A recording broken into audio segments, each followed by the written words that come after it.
je souhaiterais aujourd'hui partager avec vous un message intitulé « Il y eut une grande joie dans cette ville ». Le passage biblique d'aujourd'hui est tiré de Actes 8, 5 à 8. Lisons-les ensemble. Philippe descendit dans la ville de Samarie et y prêcha le Christ. Les foules tout entières étaient attentives à ce que disait Philippe. Lorsqu'elles apprirent et virent les signes miraculeux qu'il accomplissait.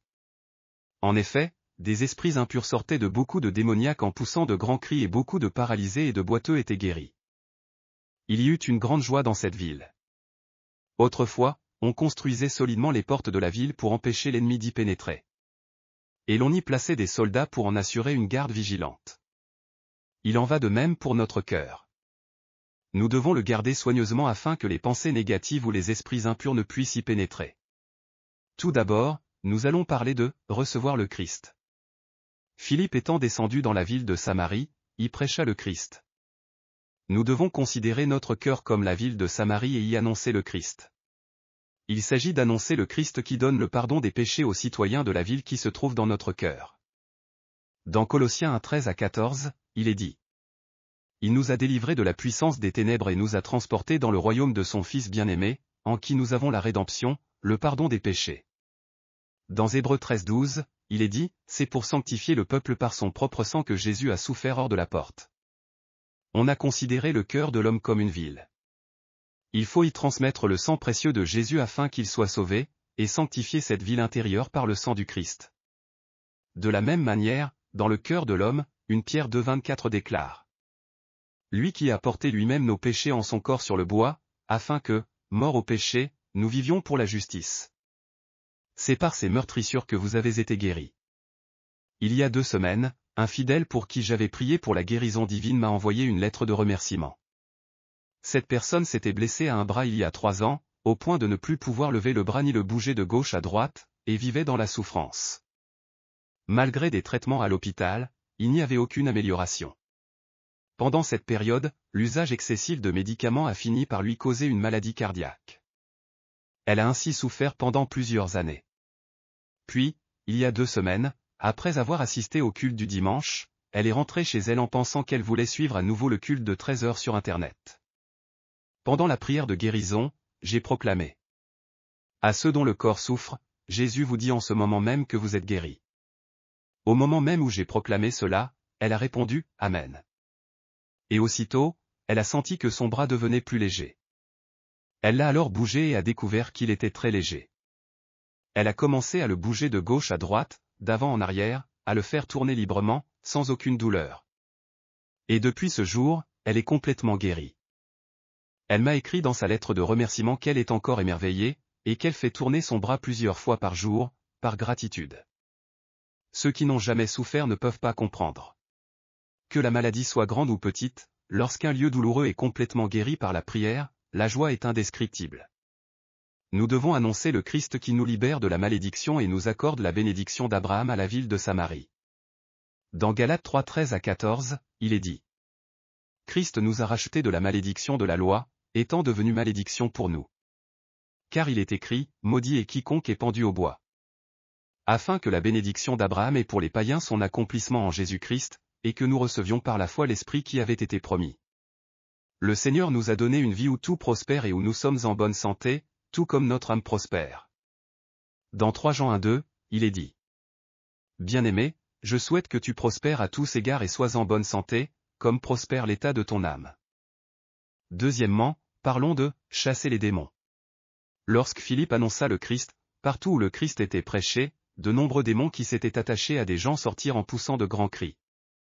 Et beaucoup de paralytiques et de boiteux furent guéris. Dans Jacques 4,7, il est dit. Soumettez-vous donc à Dieu, résistez au diable, et il fuira loin de vous. Chez les gens, les démons s'attachent, les esprits impurs, les esprits négatifs, les esprits de dépression. Ce sont ces démons qui volent, tuent et détruisent. Dans Marc chapitre 9, un père vient avec son fils et l'amène à Jésus. Dans Marc 9, 20 à 21, il est écrit. Ils le lui amenèrent. Dès que l'enfant vit Jésus, l'esprit l'agita avec violence, il tomba par terre, et se roulait en écumant. Le démon, en voyant Jésus, fit écumer l'enfant et le jeta dans des convulsions. Cet enfant souffrait depuis longtemps à cause d'un démon, depuis son enfance. si l'on ne chasse pas les démons, on continuera à souffrir sous leur emprise. Jésus nous a également donné l'autorité de chasser les démons. Dans Matthieu 10:1, il est dit: Puis, ayant appelé ses 12 disciples, il leur donna le pouvoir de chasser les esprits impurs, et de guérir toute maladie et toute infirmité. Par conséquent, nous devons utiliser l'autorité que Jésus nous a donnée. Après avoir accepté Jésus comme notre Sauveur, le Seigneur accorde à chacun de nous le pouvoir de chasser les démons, et nous appelle à accomplir cette œuvre de délivrance. La Bible appelle les démons des « esprits impurs ». C'est parce que, lorsque les démons agissent en arrière-plan, ils amènent toutes sortes d'actes impurs. Les démons font dire des paroles impures, penser à des choses impures, et accomplir des actions impures, amenant les gens à devenir impurs, à penser de manière impure, et à agir de manière impure. De plus, ils provoquent la luxure, le vol, le meurtre, l'adultère, la convoitise, la tromperie, la calomnie, l'orgueil, et toutes sortes de mauvaises actions, en infligeant de la souffrance. Pour enlever une toile d'araignée, il faut attraper l'araignée qui l'a tissée. De la même manière, pour mettre fin à une vie sale et mauvaise, il faut chasser le démon qui agit en arrière-plan. Quand on chasse le démon qui pousse à dire des paroles impures, le mensonge disparaît de la personnalité de cette personne. Ce que l'homme sème, il le récolte. Si l'on sème des haricots, on récolte des haricots, si l'on sème des pois rouges, on récolte des pois rouges. Ainsi, si un démon menteur sème, il en résulte des mensonges, si un démon mauvais sème, il en résulte de mauvais fruits. Si un mauvais esprit sème, il pousse à dire de mauvaises paroles. C'est parce que ces démons volent et tourmentent les gens que Jésus a dit de les chasser. De plus, les démons poussent constamment à avoir des pensées négatives, à provoquer la colère dans la famille ou au travail, et à faire en sorte que les gens se détestent les uns les autres. Cependant, il ne faut pas garder la colère en soi. Éphésiens 4, 26-27 nous exhorte ainsi. Si vous vous mettez en colère, ne péchez point, que le soleil ne se couche pas sur votre colère, et ne donnez pas accès au diable. Garder la colère dans son cœur, c'est donner une occasion au diable. Dans Psaume 37:8, il est également dit: Laisse la colère, abandonne la fureur, ne t'irrite pas, ce serait mal faire. Ainsi, lorsque la colère entre dans notre cœur, il ne faut pas la laisser s'installer, mais la chasser au nom de Jésus. Dans Éphésiens 4, 31-32, il est écrit: Que toute amertume, toute animosité, toute colère, toute clameur, toute calomnie soit bannie du milieu de vous, ainsi que toute méchanceté. Soyez bons les uns envers les autres, compatissants, vous pardonnant réciproquement, comme Dieu vous a pardonné en Christ. Le moyen de vaincre tout mal, c'est de se soutenir et de se pardonner les uns les autres, comme Dieu nous a fait miséricorde et nous a pardonné. Selon les statistiques du ministère de la Santé et du Bien-être, 5 Coréens sur 100 expérimentent la dépression au cours de leur vie. On appelle parfois la dépression le rhume du cœur, mais elle est parfois plus redoutable qu'une maladie physique. Il y a eu des cas où une mère atteinte de dépression s'est suicidée avec ses enfants, ou encore un pilote dépressif qui a précipité son avion dans le vide.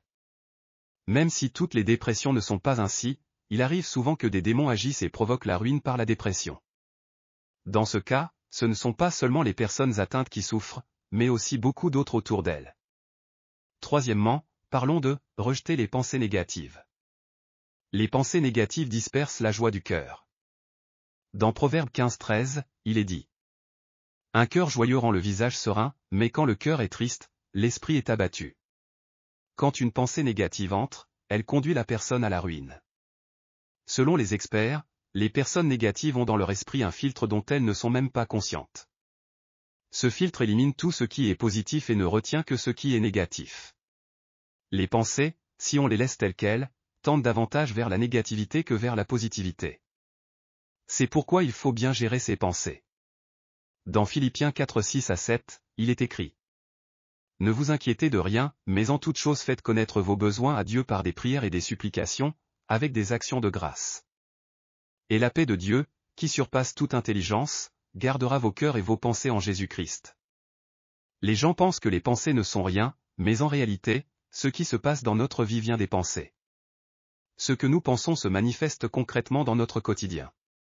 C'est pourquoi nous devons fixer nos regards sur nos rêves et surmonter les épreuves. Dans le bureau du roi de l'acier, Carnegie, il y avait un tableau accroché. C'était une peinture représentant une barque échouée, seule, sur une plage. Ce tableau avait été vendu par un vieil homme lorsque Carnegie traversait une période difficile. Carnegie avait apposé sous cette image une phrase, « La marée haute viendra forcément ».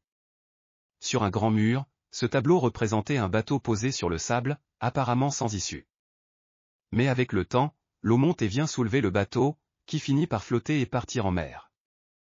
Ainsi, il ne faut pas se décourager.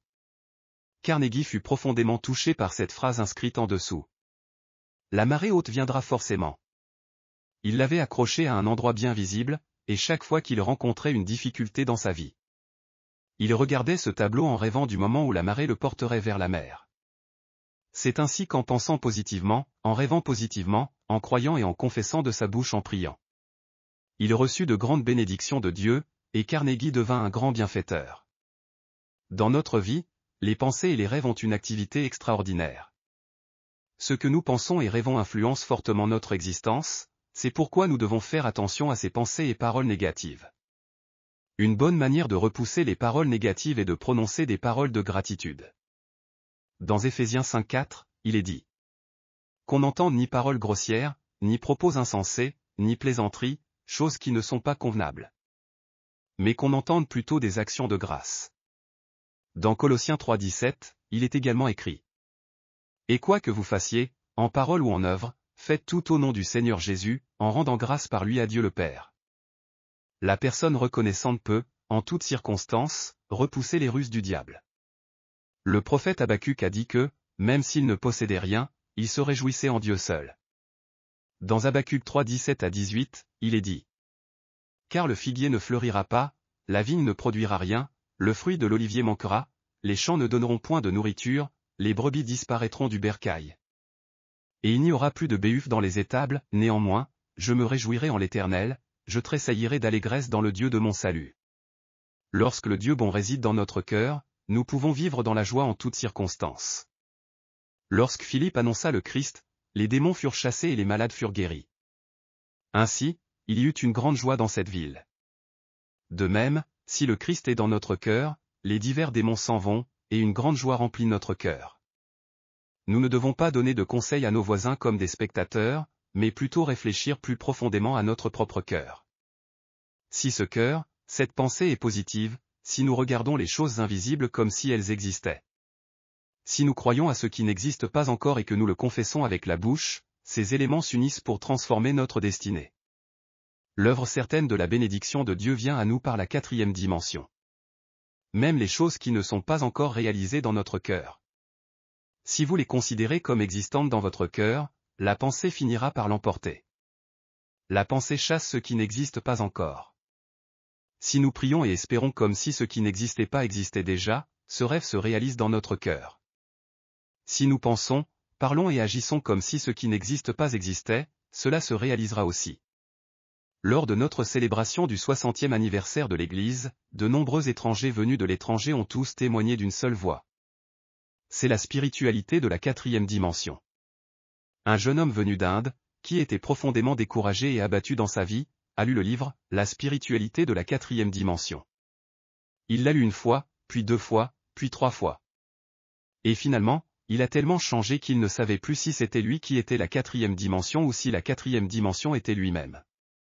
Il a alors commencé le ministère pastoral, et même si cela ne fait qu'environ 3 ans, il a déjà 6000 membres dans son église.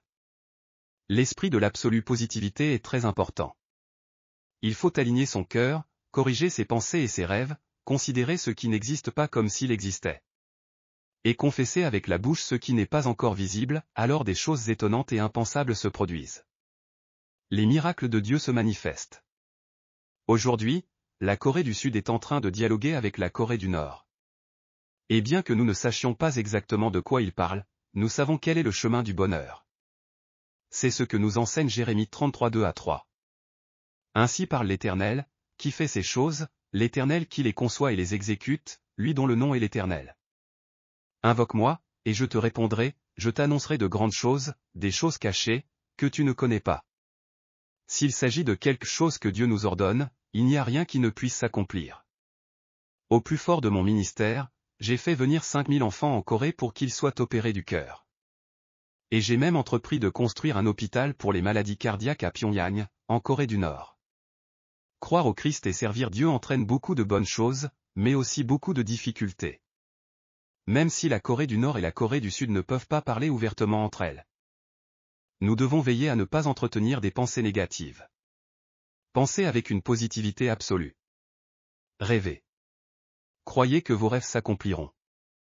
Confessez avec votre bouche ce que vous croyez. Alors les miracles de Dieu se produiront. Prions tous ensemble. Dieu Tout-Puissant, accorde-nous à tous un esprit d'absolue positivité, et revêt-nous de la spiritualité de la 4e dimension. Ne permets pas que nous tombions dans le désespoir, en quelque circonstance que ce soit. Mais donne-nous de vivre avec des rêves et de l'espérance. Nous prions au nom de Jésus. Amen. Alléluia. Avez-vous reçu beaucoup de grâce à travers la parole? Je vous bénis de tout mon cœur au nom du Seigneur pour que vous soyez de plus en plus armés de la parole de Dieu et remplis du Saint-Esprit. Afin que vous meniez une vie victorieuse dans ce monde. Si vous avez aimé cette vidéo, n'oubliez pas de vous abonner à la chaîne, d'activer les notifications et d'appuyer sur le bouton j'aime. Cela nous aide beaucoup à préparer plus de vidéos remplies de grâce. Et aussi laissez vos sujets de prière dans les commentaires, notre équipe priera avec vous devant Dieu. Nous nous retrouverons avec joie dans la prochaine vidéo. Que Dieu vous bénisse grandement.